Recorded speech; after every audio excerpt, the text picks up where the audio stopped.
네, 이어서 그 여호람 이야기를 좀 더 하려고 합니다. 그의 아버지 그 부왕 여호사밧은 큰 은혜를 받고 축복을 받았는데 그 여호람은요 오히려 징벌을 받게 되고요.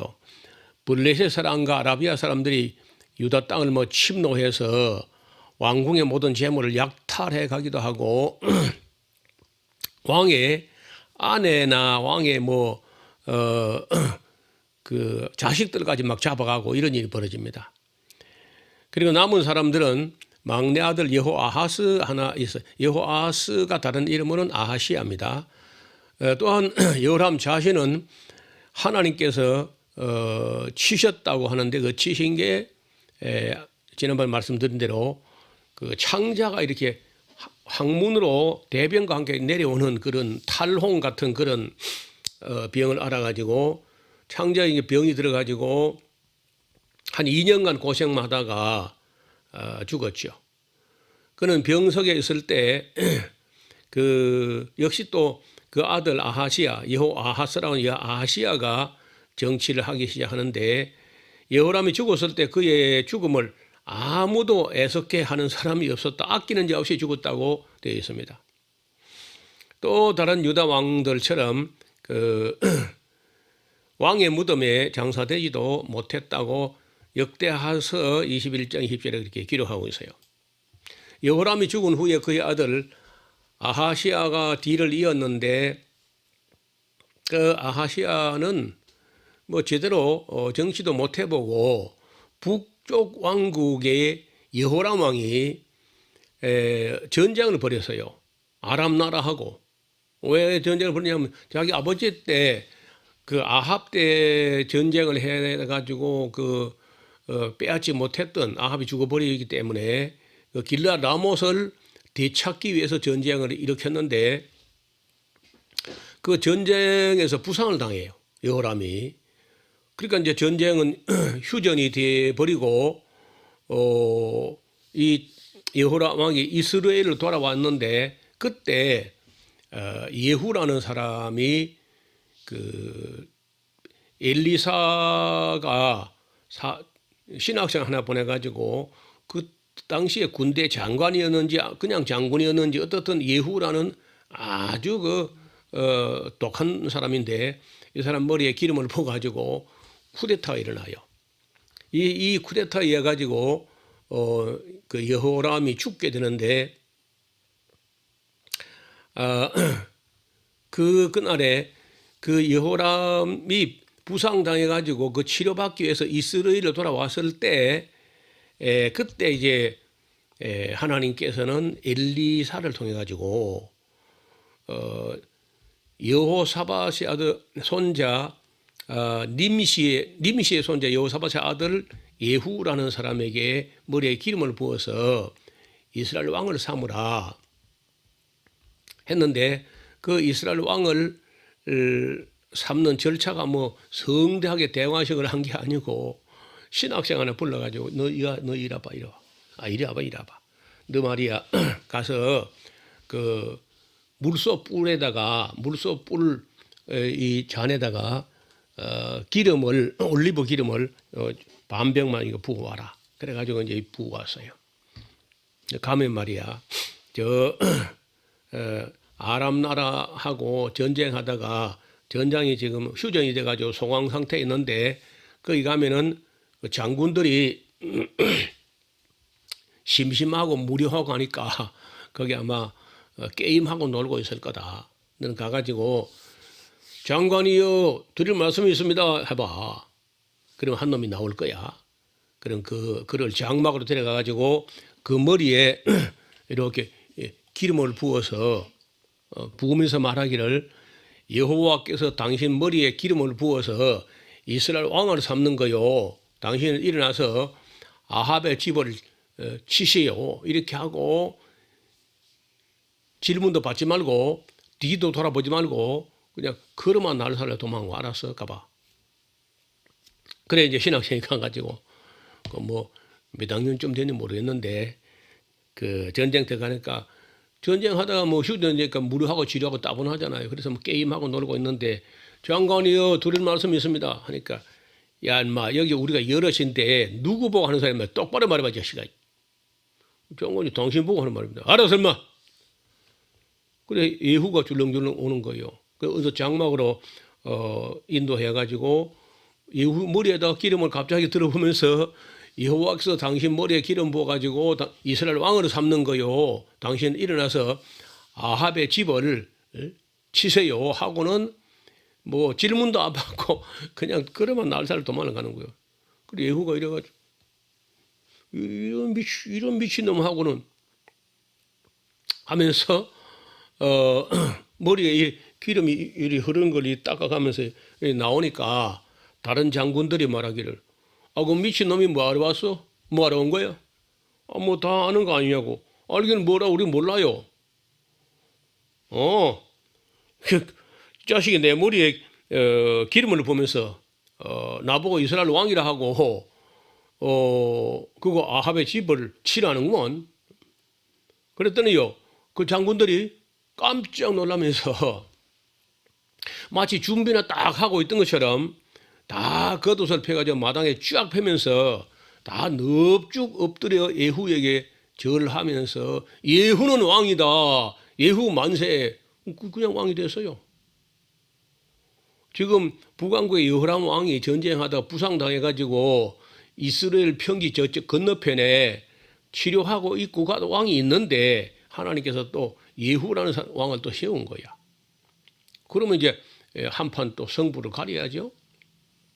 야, 그랬더니 뭐 예후가요 그냥 그 자기 병거야 그냥 가더니 껑충 뛰어 올라가지고 뛰어오르면서 그냥 채찍질을 해대는데 아이고 뭐 채찍을 그 말이 알아요. 예후의 그 습관을 아니까 그냥 예후만 오면 그저 달아날 준비를 하면 근데 막 해를 주 패면서 힐이야 막 하고 주 패는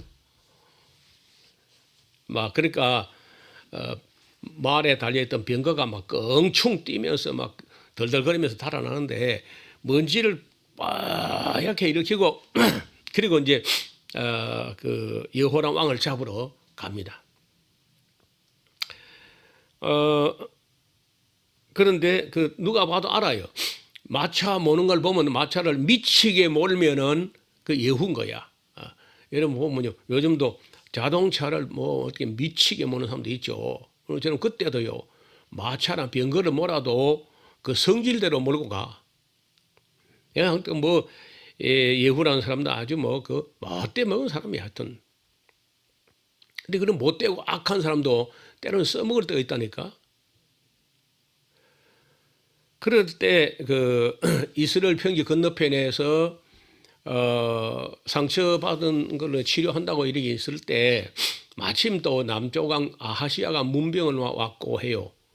그런데 그 이렇게 망을 보고 있던 아이가 왕이시여 누가 좀 달려오는데요. 뭐야 누구야 뭐가 달려오는 거야 어디서 오는 거야? 저 그 요단 쪽에서 건너오는 것 같습니다. 그래 그럼 내가 나가봐라. 뭔지 가봐라. 그래가지고 마차 몰고 오는 그 솜씨가 꼭 예후 같습니다. 미치게 몰고 옵니다. 그래 샬롬인가 가서 물어봐라. 그래 이제 이 아이가 가가지고 말을 타고 가가지고 장군이시여 왕께서 샬롬인가 묻던데요. 그러니까 야 인마 샬롬이면 너하고 무슨 상관이야 인마 너 내 뒤에 따라 자식아 하면서 얼마나 예후가 뭐 그 마차를 미치게 몰고 오는지 따라오도 못해요. 그 심부름간 아이가. 그래서 이제 다른 아이가 또 망을 보다가 그 마중 나갔던 그 아이가 따라도 못합니다. 그러니까 그럼 네가 나가봐라. 그래서 이제 이 두 번째 아이가 가서 또 똑같이 물어요. 장군이시여 왕께서 샬롬인가 묻던데요. 샬롬이 이 자식아 너하고 무슨 상관이야 인마 너 내 뒤에 따라 자식아 하면 엄청나게 빠른 속도로 미치게 몰고 오니까요. 그래서 그 여호람 왕이 뭔가 감히 예감이 좋지 않은 거예요. 그래서 그 아픈 몸을 이끌고 내가 나가봐야 되겠다면서 나서 이제 전차를 병거를 몰고 갑니다. 그래가 저기서 보니까 예후가 오는데 이게 틀림없이 이게 반역 같아요. 그래서 남쪽에서 문병 온 아하시아 보고 아하시아 이거 반역이다 반역. 왜냐하면은 그 물어봤거든. 뭔데요? 근데 예후야 무슨 일이야 샬롬 하고 왕이 물으니까 예후가 대답이 너 아비하고 왕을 보고 하는 말이 네 아비하고 네 어미 이세벨의 죄가 이렇게 많은데 샬롬은 무슨 샬롬 하면서 막 계속해서 말에 엉덩이를 쥐고 펴는데 예후의 말 엉덩이는요 항상 피가 말라붙어 있어요. 막 파리가 날아붙고 막 그러니까 뭐 그 여호람이 이제 도망을 가면 마차를 돌려 도망을 가는 거예요.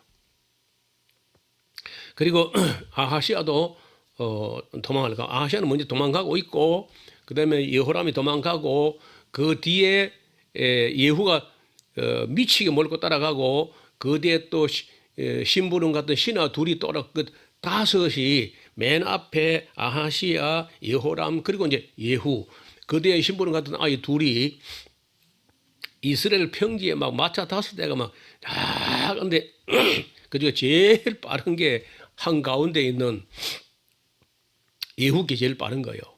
뭐 장군이니까. 그래서 어느 정도 이제 가까이 가서 이제 예후하고 여호람 왕하고 어느 거리가 확보돼 가지고 이 정도면 되겠다니까 예후가 등에서 화살을 빼 가지고 시위에 매겨 가지고요. 있는 힘을 다 땡겨 가지고 땡 하고 쏘았더니 여러분 보통 그 화살을 맞으면 화살이 등에 팍 꽂히면 으아 뭐 하고 이렇게 넘어가는 거 아니야. 그게 아니고요. 등으로 뚫고 들어가서 앞으로 나가버렸어. 얼마나 세게 쐈는지. 그럼 뭐 피가 여호람 왕의 앞가슴 뒷가슴 해서 빵 터지겠죠. 그러면서 이제 마차에서 굴러 떨어져요. 떨어질 때 예후가 따라와서 워워워워워 세워가지고는 보니까 죽었거든요. 그 뒤에 그 파수하던 그 두 쫄비형이 따라오니까 야 이리 와봐. 너 둘이 들어봐. 야 들어봐 빨리 들어봐. 이거 길에 걸리니까 길 옆으로 던지라 이거. 던져봐. 자 하나 둘 셋 하고 길 옆으로 여호람 왕의 시신을 던졌는데 그 던져서 그 떨어진 곳이 어디냐? 자기 아버지 여호람 왕의 아버지 아합이 나보색에서 빼앗은 포도밭이야. 그 포도밭에 피를 뿜어 토하고 그 오므리 왕조의 마지막 왕이었던 여호람이 그렇게 이제 끝이 납니다. 그래서 지금 앞에 또 아하시아 남쪽 왕 도망가고 있죠. 그 남쪽 왕 또 도망간 데가 또 예후가요. 그 뭐 또 좀 쉬었으니까 또 힘차게 막 말에 엉덩이 주고 패면서 따라가요. 따라가지고 그 남쪽 왕 아하시아도 구루 비탈로 따라가가지고 이제 죽여 작살내서 하루에 예후가 쿠데타 해가지고 하루에 남쪽 왕 북쪽 왕 다 죽였어. 그리고는 예후가 다시 마차를 또 병거를 확 잡아 돌려가지고 막 또 반대로 또 이렇게 해서 달려와가지고 어디 가느냐? 이세벨을 잡으러 갑니다. 이세벨이 이미 들었어요. 예후가 쿠데타를 이렇게 해가지고 여호람 왕 당신 아들이 죽었고 남쪽 왕 아하시아도 죽었다. 그래서 이제 그 소식을 들었으면은 이 이세벨이 말이요 도망을 가든지 숨든지 뭐 피하든지 해야 될 거 아니야. 하근데 이 여자가요 전혀 도망도 안 가고 그냥 알죠. 이제 여자가 워낙 그 단수가 높으니까 자기가 도망가도 숨을 곳도 피할 곳도 없다는 거 아는 거야. 그러니까 뭐 괜히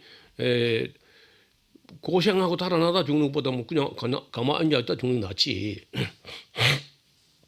그래서 예후가 이세벨 궁에 들어서면서 이렇게 꽈함을 지릅니다. 그래 그때 그 3층 창가에 앉아서 예후가 오나 어쩌나 이렇게 내다보고 있는데 이세벨이 보고 있는데 예후가 그 대궐문에 들어서면서요 꽈함을 지르면서요 내 편이 될 자가 누구냐 누구야 그 미친년을 창밖으로 집어 던져라.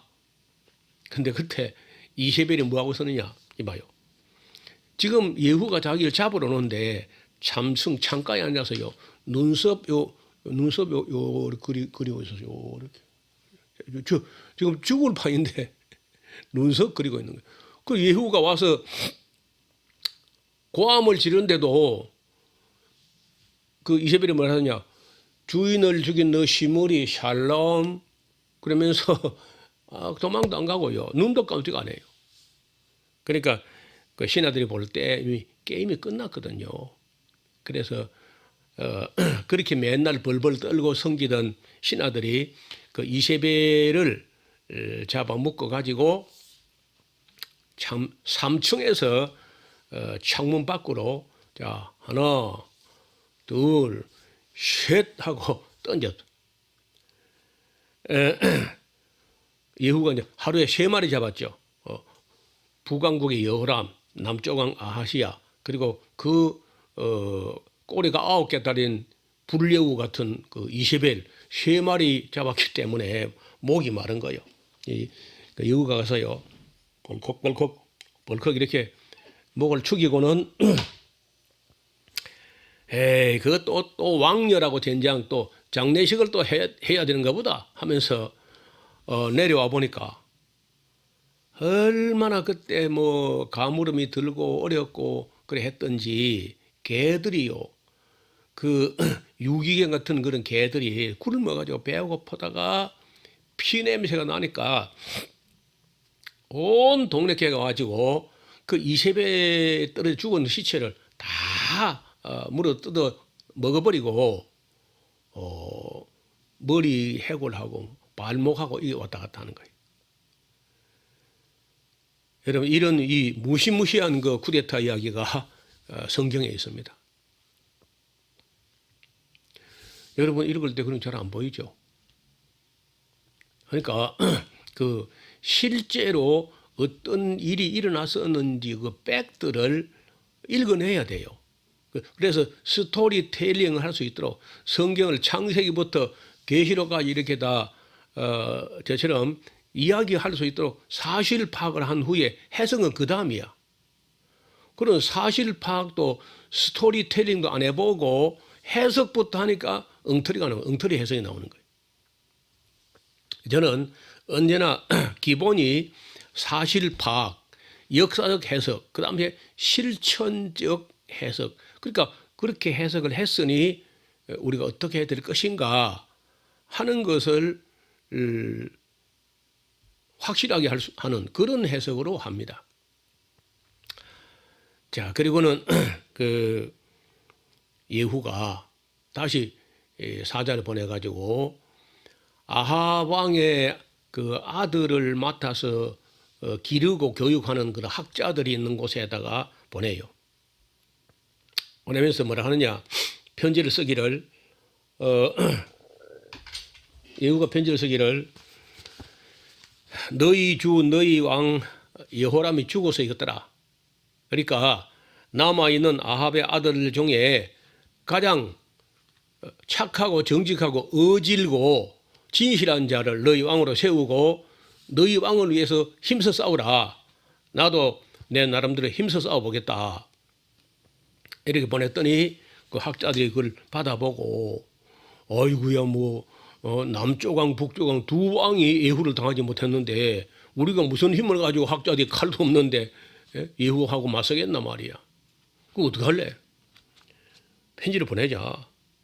그 편지를 썼는데 뭐라고 편지가 왔냐면요. 예후에게 우리는 왕을 세우지도 않겠고 당신과 싸우지도 않겠나이다 하고 답장이 왔어요. 예후가 다시 편지를 써요. 그래 그렇다면 좋다. 그러면은 내일 아침까지 아합의 아들들 머리를 다 잘라가지고 내 마당에 다 쌓아 놔라.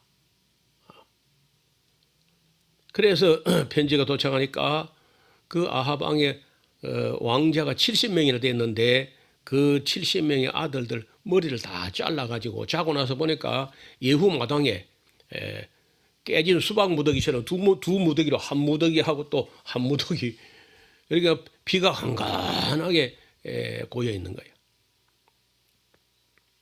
예후 참 대단하죠. 그리고 예후가 전국에 또 공문을 보내요. 공문을 보내기를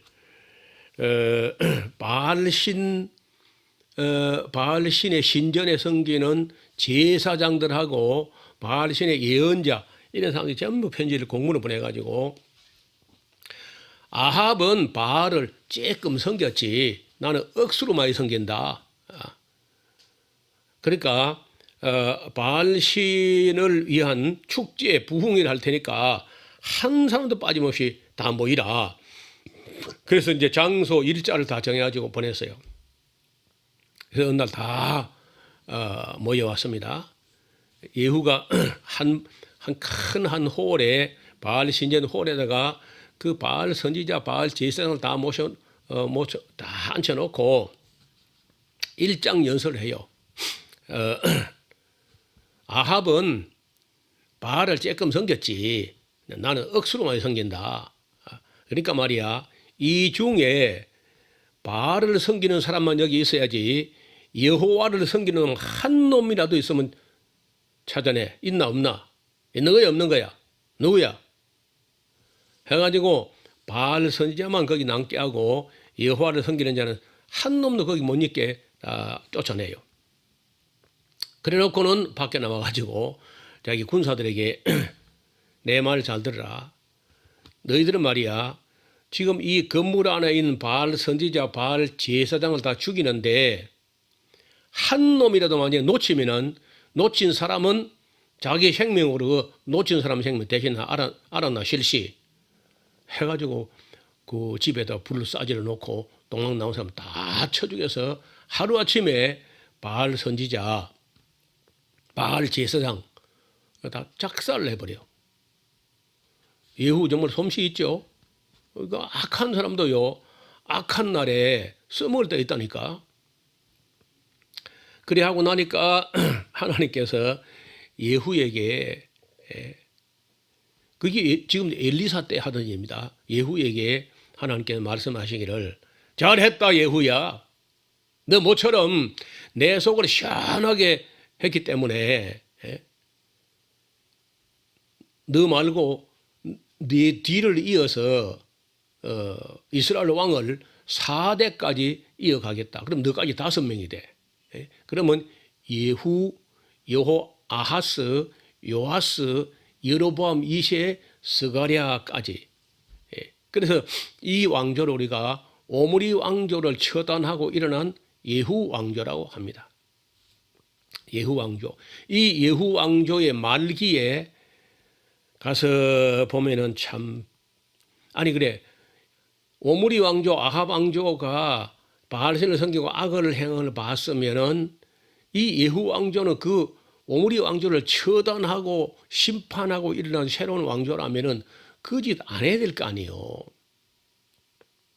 근데 똑같이 해 똑같이. 여전히 금송아지 섬기는 일 떠나지 아니하고 그러면 돼. 똑같이 하면은 똑같이 또 심판당해야 되는 거예요. 아니 아합 왕조를 오므리 왕조를 처단한 왕조가 그 자기들이 처단한 왕조가 똑같은 짓을 하면 똑같은 심판 받아야 되잖아요. 그 이야기는 나중에 호세아서 공부할 때 이 예후 왕조는 또 어떻게 심판당하는지 하는 것을 보게 될 겁니다. 자, 우리가 이 엘리사 시대가 이런 엄청난 그 피바람이 불어오는 그런 일이 있었다는 것을 대충 정리가 됐다면 이제 성경을 정밀하게 한번 읽어보시고 또 아울러서 열왕기 상하서를 공부할 때는 병행구가 비슷한 사건을 비슷하게 다루는 그런 부족한 걸 또 보완하는 그런 내용들이 역대 상하서에 또 나오거든요. 그걸 비교 대조하면서 혹은 요세푸스라는 책이나 이스라엘 역사 같은 책을 같이 놓고 여러분들 성실히 이렇게 역사 공부를 해야 돼요. 하나님은 역사를 통해서도 말씀을 하신다고. 그래서 성경을 통해서 말씀하시고 또 역사를 통해서 말씀하시기 때문에 성경이 말하는 메시지하고 역사가 말하는 메시지가 일치가 되는지 아닌지 그걸 한번 확인해 가지고 공부를 하시라고요.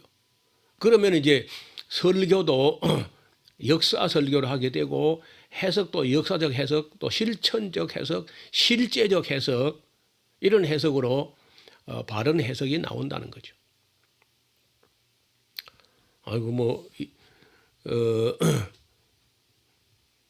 아합과 이세벨의 그 똥을 치우는데 시간이 너무 많이 간 것 같아요. 그렇죠? 이세벨이 못된 똥을 너무 많이 싸서 치우는데 시간이 많이 간 거예요. 이제는 아합의 아들들 70명까지 다 대청소했으니까 진도가 나가겠죠. 근데 사족을 하나 더 알면은요. 아합 왕의 아들이 70명, 이게 무슨 말이에요? 아합 왕이 70명이라고 하면은 왕의 아들이 이세벨이 혼자 난 건 아니겠죠? 이세벨 혼자 무슨 70명 낳겠나? 그러면 누가 낳은 거예요? 아합 왕의 후처나 후궁이나 첩이나 이런 것들이 낳은 거 아니에요? 근데 그 얘기가 아니고, 아니, 이세벨 같이 그렇게 엄처시하에서 아합이 어디 가서 후궁 데려와? 그러니까 아합까지 그렇게 희망이 없는 사람이 이세벨 같은 그 엄처시하에서 무슨 후궁이나 처첩을 갖다가